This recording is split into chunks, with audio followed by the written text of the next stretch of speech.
Chapter 13. Unfortunate Conclusions. With his mouth shut tight and his feet moving as fast as thoughts could make them, Milo ran all the way back to the car. There was great excitement when he arrived, as Tock raced happily down the road to greet him. The humbug personally accepted all congratulations from the ground. "Where is the sound?" someone hastily scribbled on the blackboard, and they all waited anxiously for the reply. Milo caught his breath, picked up the chalk, and explained simply, "It's on the tip of my tongue." Several people excitedly threw their hats into the air. Some shouted what would have been a loud hurrah, and the rest pushed the heavy cannon into place. They aimed it directly at the thickest part of the fortress wall and packed it full of gunpowder. Milo stood on tiptoe, leaned over into the cannon's mouth, and parted his lips. The small sound dropped silently to the bottom, and everything was ready. In another moment the fuse was lit and sputtering. "I hope no one gets hurt," thought Milo, and, before he had time to think again, an immense cloud of gray and white smoke leapt from the gun, and, along with it, so softly that it was hardly heard, came the sound of butt. It flew toward the wall for several seconds in a high, lazy arc, and then struck ever so lightly just to the right of the big door. For an instant there was an ominous stillness, quieter and more silent than ever before, as if even the air was holding its breath. And then, almost immediately, there was a blasting, roaring, thundering smash, followed by a crushing, shattering, bursting crash, as every stone in the fortress came toppling to the ground, and the vaults burst open, spilling the sounds of history into the wind. Every sound that had ever been uttered or made, from way back to when there were none, to way up when there were too many, came hurtling out of the debris in a way that sounded as though everyone in the world was laughing, whistling, shouting, crying, singing, whispering, humming, screaming, coughing, and sneezing, all at the same time. There were bits of old speeches floating about, as well as recited lessons, gunshots from old wars, babies' cries, auto horns, waterfalls, electric fans, galloping horses, and a great deal of everything else. For a while there was total and deafening confusion, and then, almost as quickly as they'd come, all the old sounds disappeared over the hill in search of their new freedom, and things were normal again. The people quickly went about their busy, talkative business, and, as the smoke and dust cleared, only Milo, Tock, and the humbug noticed the soundkeeper sitting disconsolately on a pile of rubble.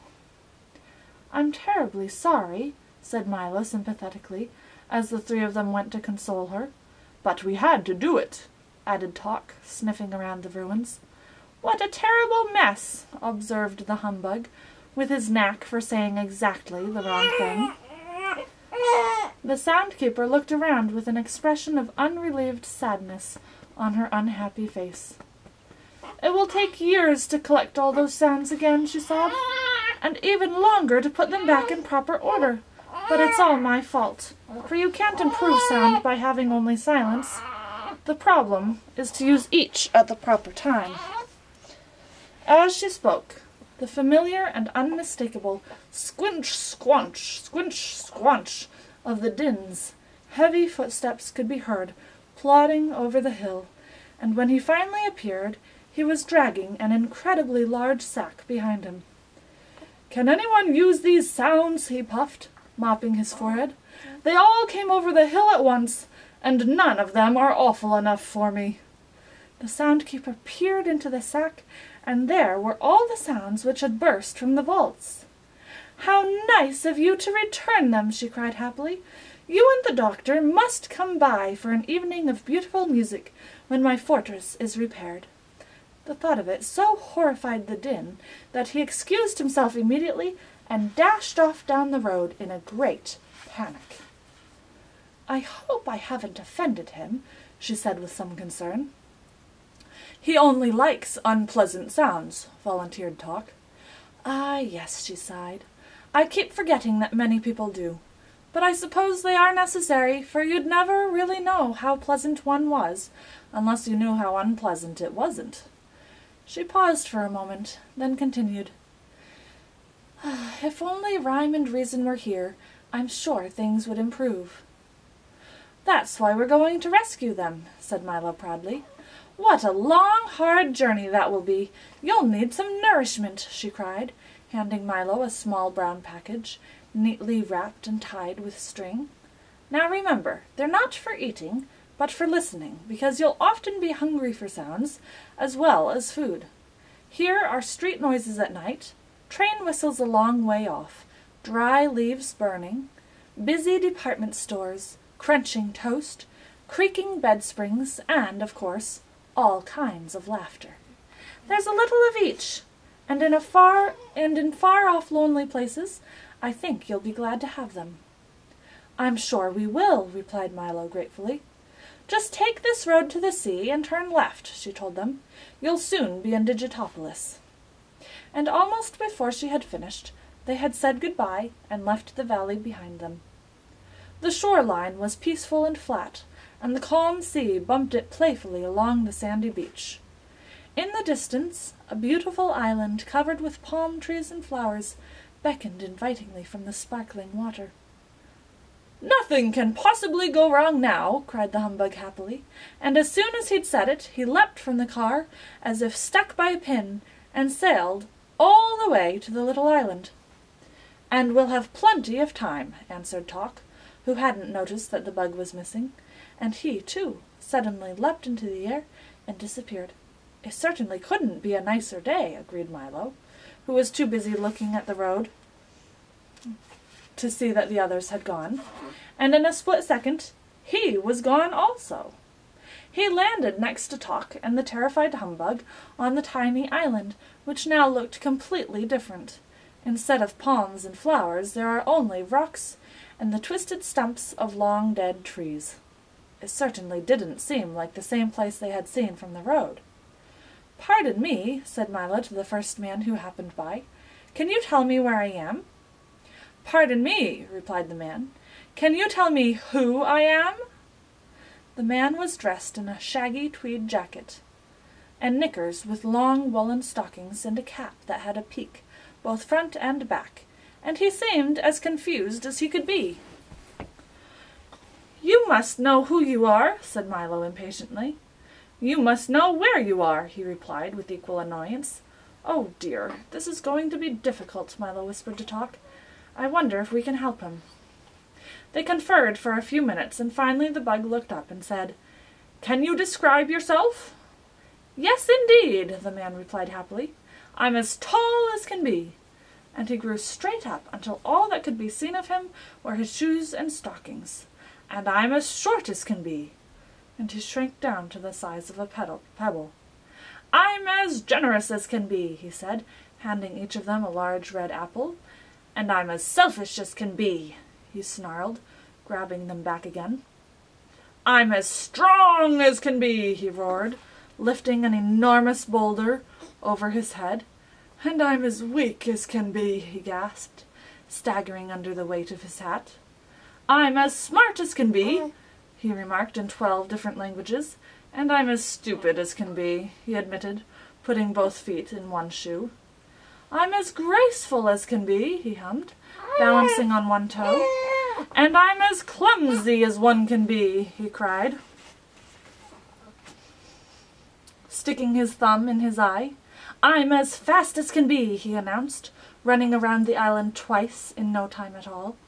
"And I'm as slow as can be," he complained, waving goodbye to a snail.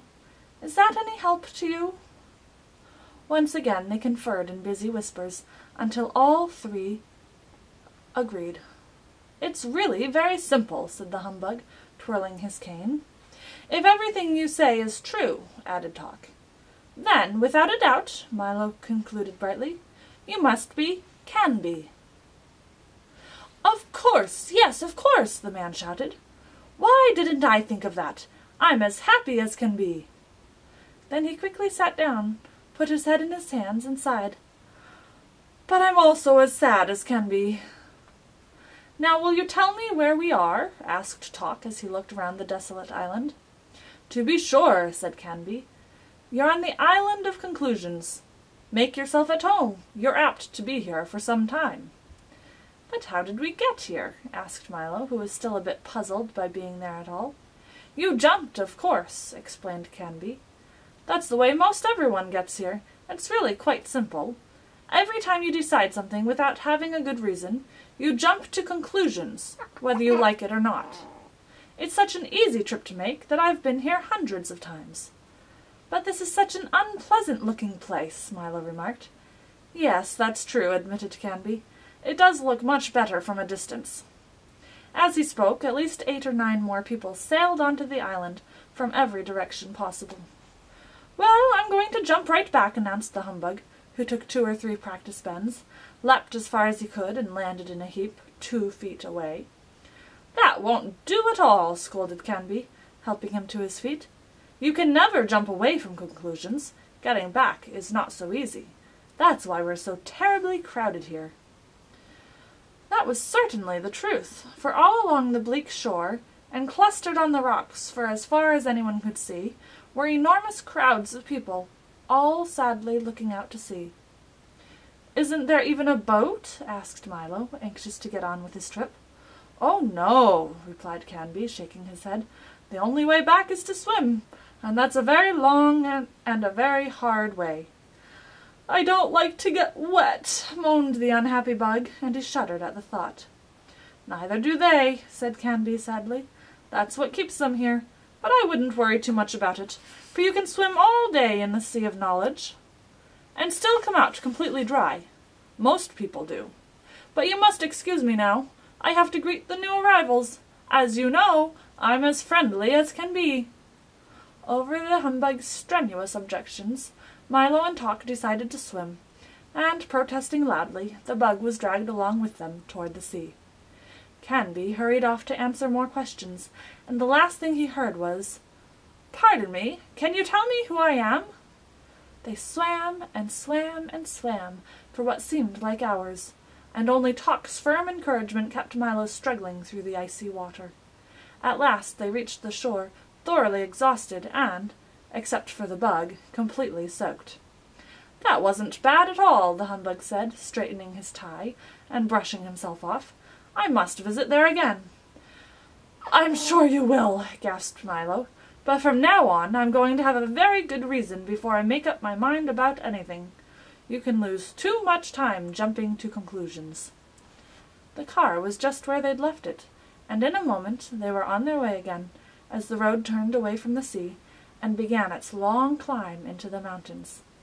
The warm sun and billowy breezes dried them as they went. "I hope we reach Digitopolis soon," said Milo, thinking of the breakfast they hadn't eaten. "I wonder how far it is."